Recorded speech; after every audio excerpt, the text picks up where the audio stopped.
Miss වැඳපුණ diet කරනවා කියලා කිව්වා නේද? නෑ නෑ. ડોක්ටර් කිව්වා මට ඩයට් කරන්න එපයි කියලා. මිස් වැඳපුණට ලෝ ප්‍රෙෂර්. මම තවත් ડોක්ටර් කෙනෙක්ගෙන් ඔපිනියන් එකක් ගත්තා. ඒ ડોක්ටර් කිව්වා මට කිසිම ලෙඩක් නෑ කියලා. දැන් නැත්ද these doctors they have different opinions about patients. සමාධි ජානක ටික කලකින් මේ පැත්තේ ආවේ නෑ නේද?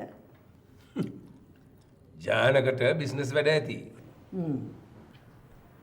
ජානකෙන්නේ වැඳ බෝනාන්ට බලන්න නෙමෙයිනේ. ඒක නිසා ඒ ගැන කලබල වෙන්න ඕනේ නැහැ. ඒ කතාව නම් හරියටම හරි.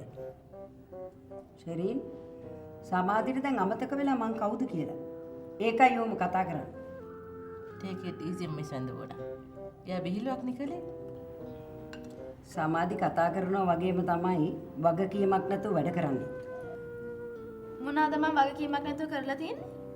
ඇයි අර අනුපම කොල්ලා වාපව් වැඩට ගත්තේ? මතකයිනේ. එයා නිසා අපිට වෙච්ච කරදර. මං අනුපම ජොබ් එකට ගත්තේ මනෝජය රෙකමන්ඩ් කරපු නිසා. අනික එයා පොරොන්දු වුණා කිසිම ප්‍රශ්නයක් නැතුව වැඩ කරන්නම් කියලා. අනුපම වැඩට ගන්න කලින් සමාධි මගෙන් ඒක නැහැව්වා. අනික ඉතින් කැප වෙලා වැඩ කරන්න ලෑස්ති නම් අනුපම අපහු ගත්තට ප්‍රශ්නයක් නැහැනේ. අපේ ගම්බල නම් මේ වගේ දෙයක් සිද්ධ වුණාම කියන්නේ වික්‍රම කෑම් කන්න.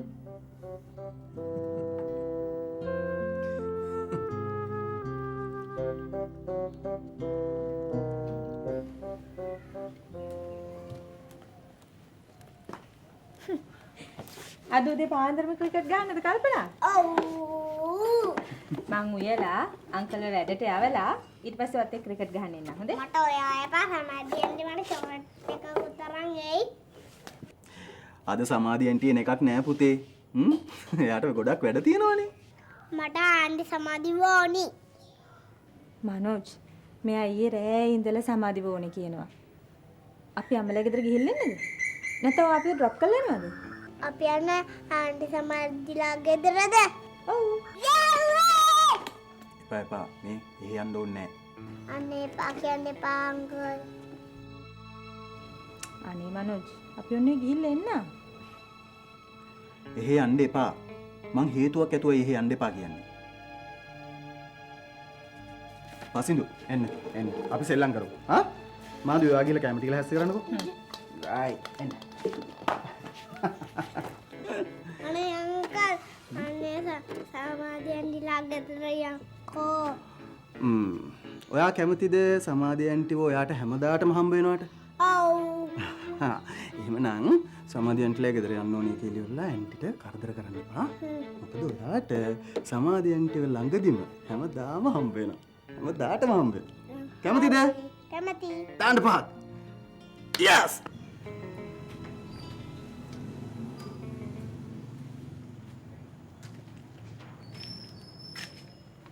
අංකල් මේක අනුපම අයියට දෙන්න. මං අද උදේට කන්න පිට්ටු හැදුවා. එයා කණ්ඩාස නිසා ගෙනාවේ. ඔය කාමරේ ඉන්නේ ගිහින් දෙන්නකෝ. අංකල්ම ගිහින් දෙන්න. මං ඉතින් උදේ පාන්දර ඇවිල්ලා එයාගේ මුළු දවසම මස්ත බාල්දු කරන්නේ මොකටද? මොනවද නිරාශා මේ කියන්නේ? මං ඉතින් හදන්නේ අනුපම අයිගේ මුළු ජීවිතේම කාලකන්ණි කරන්නනේ. ඉතින් මම වගේ කෙනෙක් උදේ පාන්දර දකින්න එක සුබ නෑනේ. අනුපම එහෙම දෙයක් කිව්වද ඔයාට? සමහර දේවල් ඉතින් කෙලින්ම කියන්න ඕනේ නෑනේ අංකල්. වටින් ගොඩින් කියනකොට තේරෙනවනේ. මං නම් හිතන්නේ අනුපම නිරාශා ගැන කවදාවත් ඒ විදිහට කල්පනා කරයි කියලා. මාත් හිතුවේ නෑ. ඒත් ඉතින් දැන් සිද්ධ වෙන්නේ හීනකින්වත් හිතපු නැති දේවල් නේ.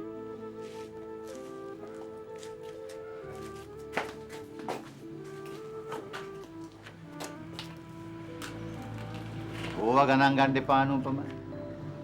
ඔය විදිහට ඉඳලා ඒ ළමයා හිත හදාගන්න.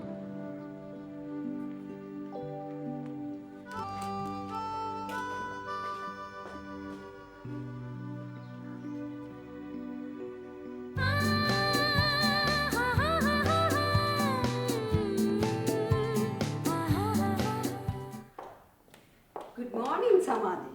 Today we have lots of work to do. According to my schedule, miss වැඳ බෝනා බ්‍රෙක්ෆාස්ට් ටේබල් එකේදී අනුපම ගැන ඇදලා ගත්තේ මම ලොකු වරදක් කරා කියලා අම්මට ඔප්පු කරන්න නේද? හැබැයි ඉතින් මේ වැඩේ සක්සස් උනේ නැහැ. ඉස්ලන්ද බොන. තමාට අයිති වැඩ කොටස විතරක් කරගෙන හිටියොත් මාත් එක්ක දිගටම වැඩ කරන්න පුළුවන් වෙයි. This is my first warning. රූපරත්න මුදලාලිවත් මට කවදාවත් වෝන් කරලා නැහැ. Please remember this. මට පහුගිය දේවල් වැඩක් නැහැ. මම මගේ අම්මවත් සීයවත් නෙමෙයි. සමාධි එංගලන්තේ ක්‍රමයට මේ බිස්නස් එක කරන්න බෑ. ඒක මම බලා ගන්නවා. තව දුරටත් මට මිස් වැන්දබෝනාගේ උපදෙස්වත් ෂෙඩියුල්ස්වත් කිසිම දෙයකට අවශ්‍ය වෙන එකක් නැහැ. මෙන්න තියෙනවා ඩියුටි ලිස්ට් එක. මේ ටික කරන්න. That's all. සමාධි මුඩුක්කුවක තිබුණු පාම් පෝර්ණියක ඉඳන් රොයල් ෆුඩ් කම්පැනි එක මේ වෙනකල් මේ තත්ත්වයට ගෙනාවේ මගේ ෂෙඩියුල්ස් නිසා. ඔයාට ඒක වෙනස් කරන්න බෑ. වෙනස් කරොත් එතන ඉඳන් කම්පැනි එක විනාශ වෙනවා. ඔයා කැමති දෙයක් කරන්න. ඔයාටම තේරෙයි. ඔයා දින වැඩ ටික මං අර මේසෙට වෙලා ඉඳගෙන කරන්න. Let's see what's going to happen. අපි බලමු මොනවද වෙන්නේ කියලා.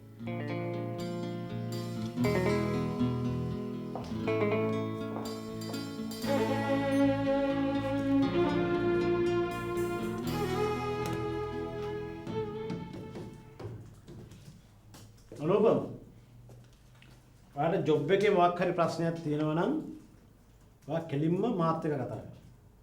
මට පුළුවන් ඒක සමාධි මැඩම් එක කතා කරලා විසඳලා දෙන්න. සමාධි මැඩම් සලකන්නේ නෑදෑකමට නෙවෙයි. විශ්වාසවන්තකමට. කායිවත් ඉත්තෙක් නොවි කැපවීමෙන් වැඩ කළොත් වැඩ ඉස්සරහට යන්න පුළුවන්. නැත්තම් ඉතින් ඔය සමහරොන්ට ඉස්සරහට සිද්ධ වෙනවා වගේ නිකාම්ම එළියට විසින්න සිද්ධ වෙයි. ඕනෙම නම් ඉතින් ඔය කේස් ඇදෙන්නේ නැති වෙන්න යට ගහලා දෙන්නත් අපිට පුළුවන්. ඒක අපිට ඉතින් මහ ලොකු වැඩ නෙමෙයි. මම ගිහිල්ලා සමාධි මැඩම්ට කිව්වහම නෝ අතහැරලා දාන්න මැඩම් කියලා වැඩේ ඉවරයි. ඔය දවසට කසිප්පුකාරින්ව පිප්පකට්කාරින්ව හිරෙන් නිදහස් කළ සමාව දෙනවා වගේ සමාධි මැඩම් සමාව දෙයි. හැබැයි ඉතින් ඒවට ඒ විදියට එන්න ඕනේ. අලි වංශෙන් බෑ. මම මේ කියන්නේ අනුපම ගැනම නෙමෙයි. මේ කතා කරන්නේ මං ගැනනේ. මතක තියාගන්න. මේ කම්පැනි එක මගේ අතට ගන්නවා. ඒක කාටවත් වළක්වන්න බෑ. ඒක ගත්ත දවසට උඹට වෙන්නේ මොනවද කියලා උඹ දන්නේ නැහැ. තේරුණාද?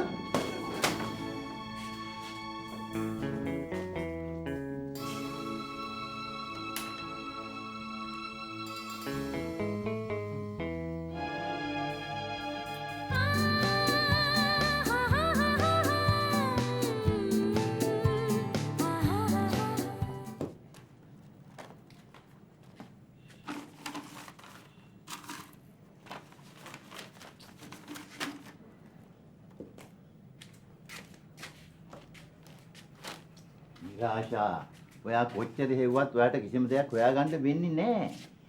අනුපමට ගෑනු ළමයෙක් නැහැ. එයාට තියෙන වෙනත් ප්‍රශ්නයක්. අංකල් පැත්තකටලා ඉන්නකෝ. අනුපම අය වෙනස් වෙලා ඉන්න හැටි දන්නේ මමනේ. ඒකට හේතුව එයා ඔයාට කිව්වනේ. මම ඒක විශ්වාස කරන්නේ නැහැ. තව හොයන්න තැනකුත් නැහැ. අනුපමට ගෑනු ළමයෙක් ඉන්නවා නම් එයා ඒක මට කියනවා. අනුපමය කිසිම හෝඩුවාවක් ඉතුරු කරලා නැහැ මං හොයනවා කියලා දන්නේ හින්දා. නිකම් බොරුවට අනුපමව සැක කරන්න එපා නිරාශා.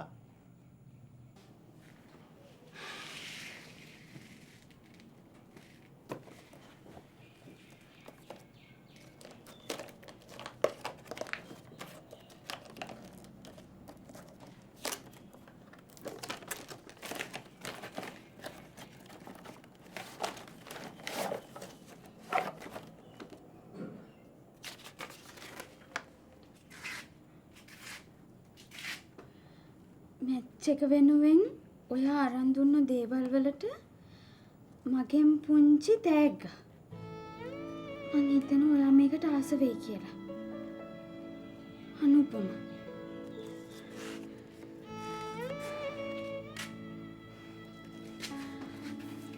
අංකලුත් මට බොරු කිව්ව නේද? නෑ නෑ නිරාශා මම මේ කිව්වේ මේ මං දැනගෙන හිටියා. මට මුළු ලෝකෙම නැති වෙලා ඉවරයි කියලා. මට දැනගන්න ඕන උනේ ඒක උනේ කොහොමද කියලා විතරයි. දැන් මං දන්නවා මට මගේ මුළු ලෝකෙම නැති උනේ කවුරු හරි කෙනෙක් මගෙන් ඒක උදුරුගත්තු ඉඳ කියලා. මං ඒකේ නාවත් ළඟදීම හොයාගන්නවා.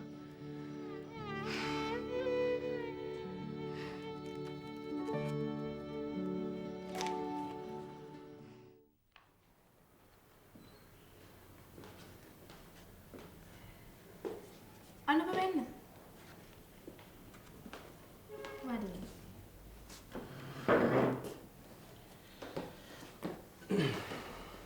මනෝජ් සර් මේක මැඩම්ට දෙන්න කිව්වා. තෑන්ක්ස්. මේ මනෝජයි කිව්වා ඔය එතන හොඳට වැඩ කරගෙන යනවා කියලා. මං යන්න. ටිකක් ඉන්න. මම මේක චෙක් කරලා ඉවර වෙනකන් ටිකක් ඉන්න.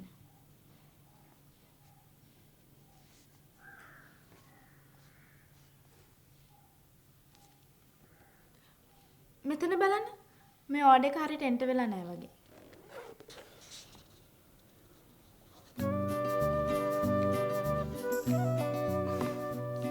මේක මෙතන එන්ටර් කරන්න බෑනේ මැඩම්. ඇයි බැරි? මේ මං අහන්නේ ඇයි බැරි කියලා. එක්ස්පීරියන්ස් එකක් නැති අය වැඩට ගත්තාම හොබ තමයි. මිස් වැන්දබෝන මං ඒක අනුපමත් එක්ක විසඳ ගන්නම්. පුළුවන් මැඩම්. මම පෑන පොඩ්ඩක් ගන්නද?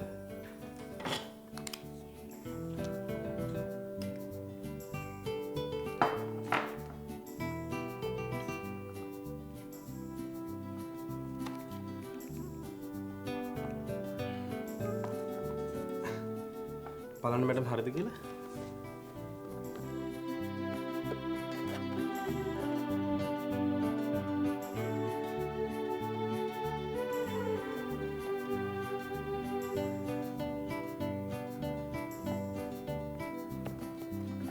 මේ ෆයිල්ස් ටික හරියද කියන බලන්න.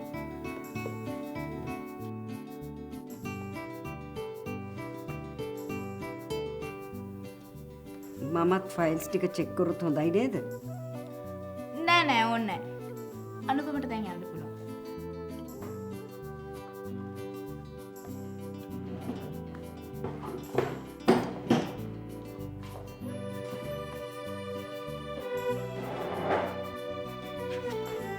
මිස් වැන්දබෝන මං එළියට යනවා. වැඩකටයි යන්නේ. නුගේකට බ්‍රාන්ච් එකට. මං ගිහින් ඉක්මනට එනවා.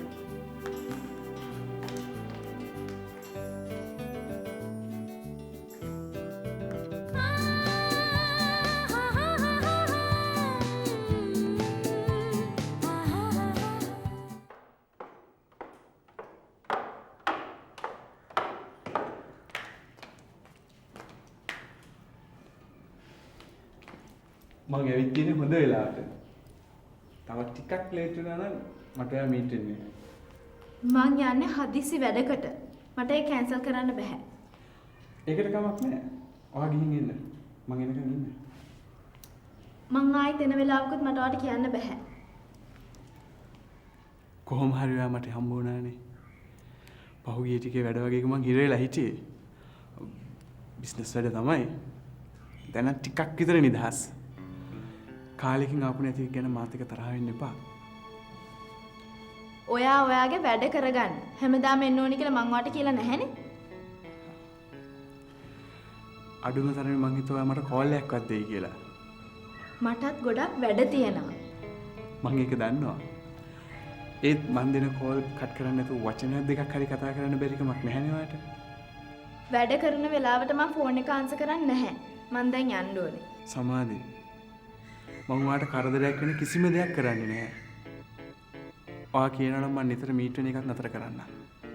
ඔව් ඔව්. නිතර එන්න ඕනේ නැහැ. මං ඔයාට නිදහස දෙනවා. වෙඩින් එක අරන් අපි දෙන්න එක වහලා කැටට එන්නේ කවද්ද කියලා ඔයාට ඩිසයිඩ් කරන්න. thank you. හැබැයි මම ඔයාට මේ නිදහස දෙන්නේ අපි දෙන්නගේ එන්ගේජ්මන්ට් එක ගත්තට පස්සේ. රෙජිස්ට්‍රේෂන් එක කළා කියලා ඔයාට ප්‍රශ්නයක් වෙන්නේ නැහනේ. මම අදාගත්ත එක ගැන ටිකක් කතා කරන්න කියලා. රෙජිස්ට්‍රේෂන් එක කරා කියලා ඔයාලට කිසිම විදිහකින් කරදරයක් වෙන්න මං ඉඩ තියන්නේ නැහැ. ඔයාගේ ඒකට අකමැත්තක් නැහැනේ. ඔයා යන්න හදපු ගමන යන්න. මම ආන්ටි අංකල් එක මේ ගැන ටිකක් කතා කරන්න. මම ඒගොල්ලන්ට කියන්නම් ඔයාගේ අකමැත්තක් නැහැ කියලා.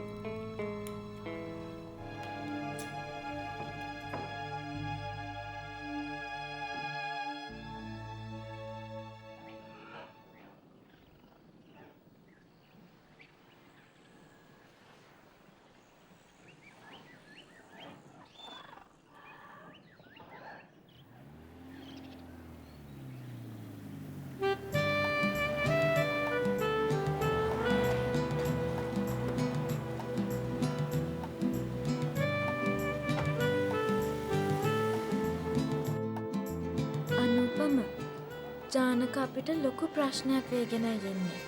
ඇයි? එක්ක අපි ඒ ගැන දැන් කතා නොකරමු. අපි මොකටද අපි සතුටෙන් ඉන්න වෙලාව නැති කරගන්නේ? අපි කොහෙටද යන්නේ? මගෙන් දාන්න. ඔව්. නැත්තම් වෙන කාගෙන්ද? මේක ඉතින් මගේ බොස් කෙනෙක් නේ. ඒක හින්දා බොස් කැමති ඕනම තැනකට යන්න. කම්පැනි එකේ බොස් මම වුණාට ඇත්ත ජීවිතේදී මගේ බොස් ඔයානේ. මං කැමති ඔයාකින් දේවල් කරන්න. මේ සමාධි මේ ඔෆිස් ටයිම් එකේ ඉඳන් එහෙම රවුන්ඩ් ගහන එක හොඳ වැඩක් නෙවෙයි. රිලැක්ස් වෙන්න ඕන. දැන්වත් ඔෆිස් එක ගැන අමතක කරන්න. ඔව්. වෙන දෙයක් වෙච්චා වැඩි මුණුතින් රස්සා නැති වෙන්නේ. එච්චරයි. ඔයාගේ රස්සාව නැති වෙන්න නම් මං ඔයාගේ ඉන්ටර්ඩික් ලෙටර් එක සයින් කරන්න ඕනේනේ. ඒකත් ඇත්ත.